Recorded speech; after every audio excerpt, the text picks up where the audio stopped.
My name is Ryoko Yamaguchi, and I'm a social scientist where I specialize in research and development in school improvement. And I'm Centrika Eaton, a computer scientist where I specialize in software engineering and software testing. Welcome to CADRE. CADRE stands for Catalyst for Actively Designing and Researching Equity. As we get started in our work in CADRE, let's first reflect on the teaching and learning context in your school and in your classroom. What is it like to be a student in your school? Now let's look at the data.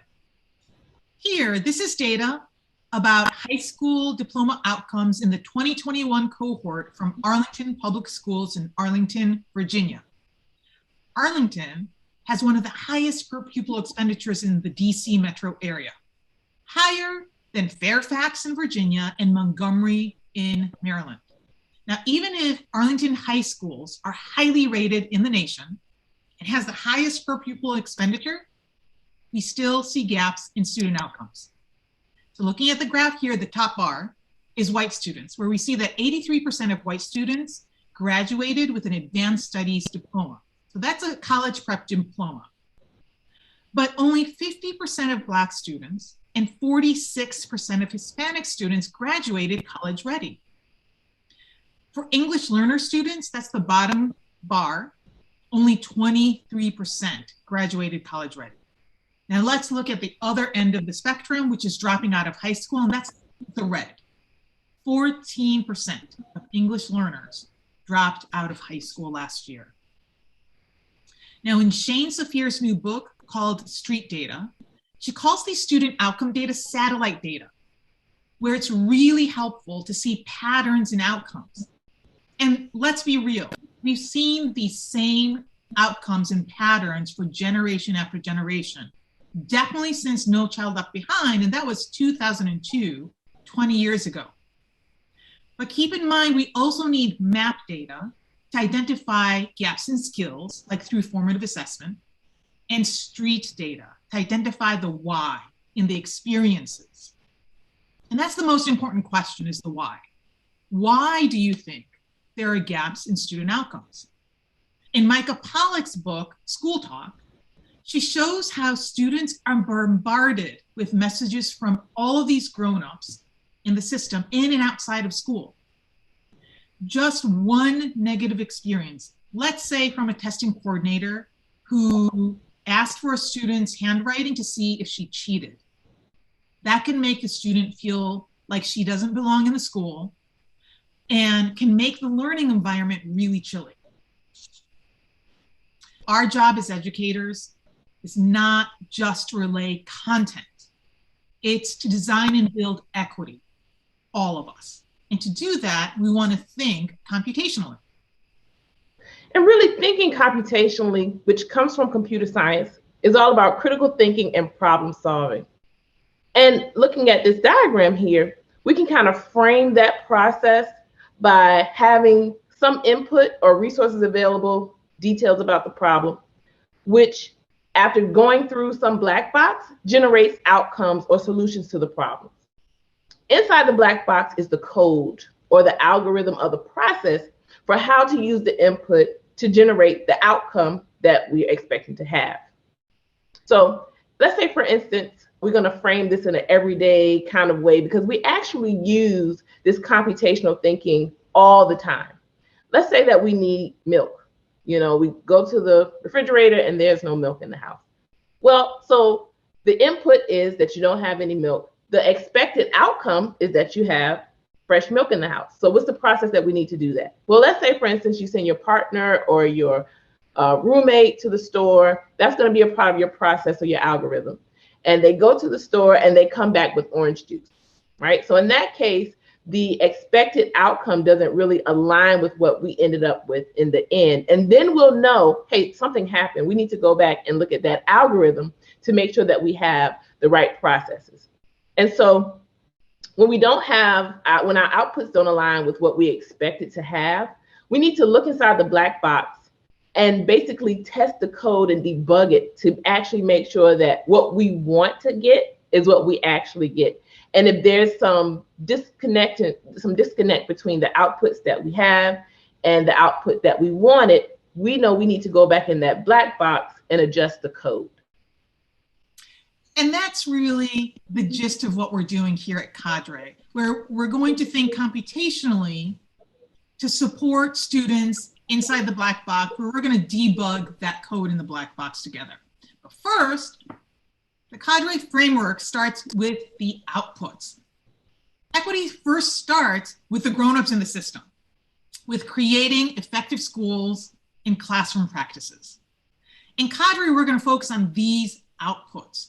That's you as the educators. Because once we have that short-term output, everything else flows together. So once we have these intended and intentional outputs of effective schools and classroom practices, students are going to develop their learning capacity with their academic, cognitive, social, and emotional development.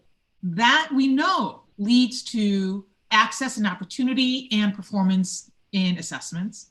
And that leads then to the intended impact, which is every student graduating high school, college, and career ready, and really reaching their fullest potential.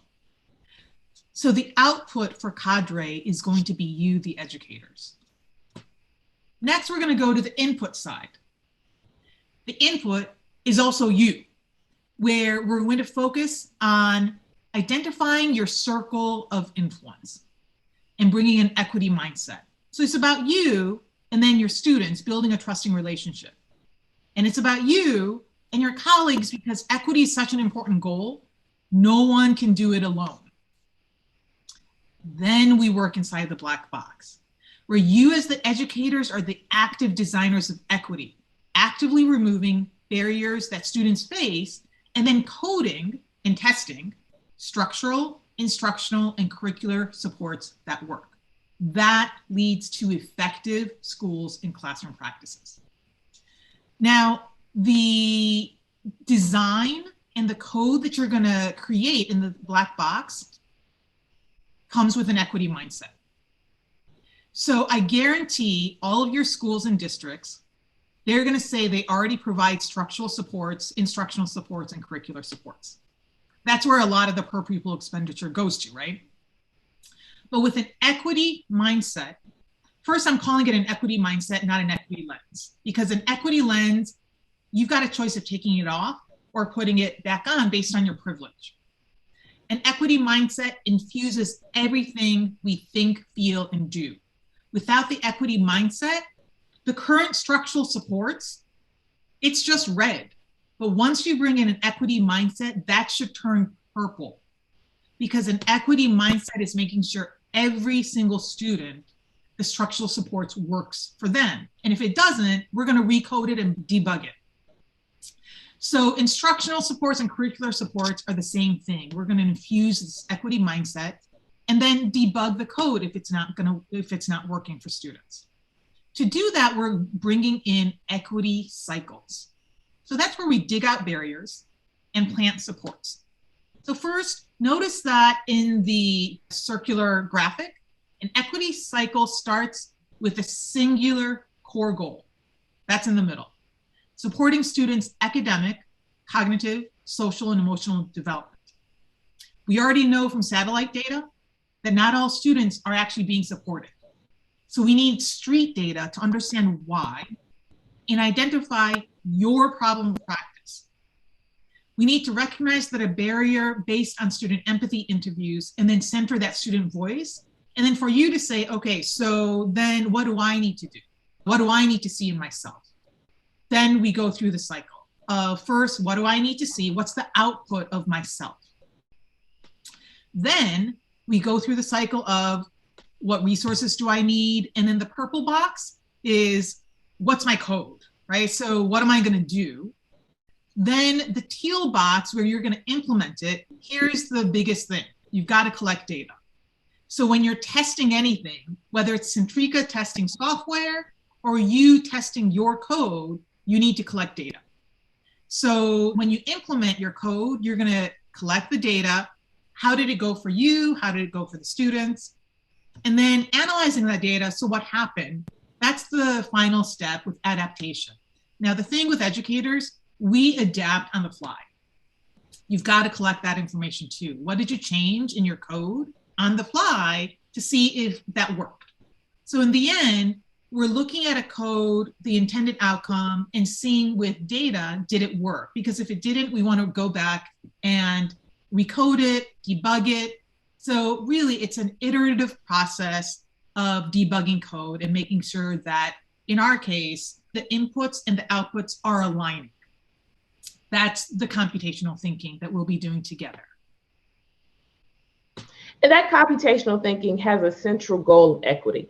Typically, when we have conversations about equity, people call them difficult or uncomfortable or even courageous. And all the while, the outputs that we get are not really aligning that the outputs that we intended. In the computer science space, we think about that as the code isn't working, right? And so we have to go back to that black box and figure out where the issues are, debug those, and run it again and make sure that it's running properly.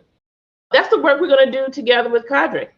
The promise of applying computational thinking to this work in order to establish educational equity. We're excited about this process, and we're excited about you joining us as we blast off to equity.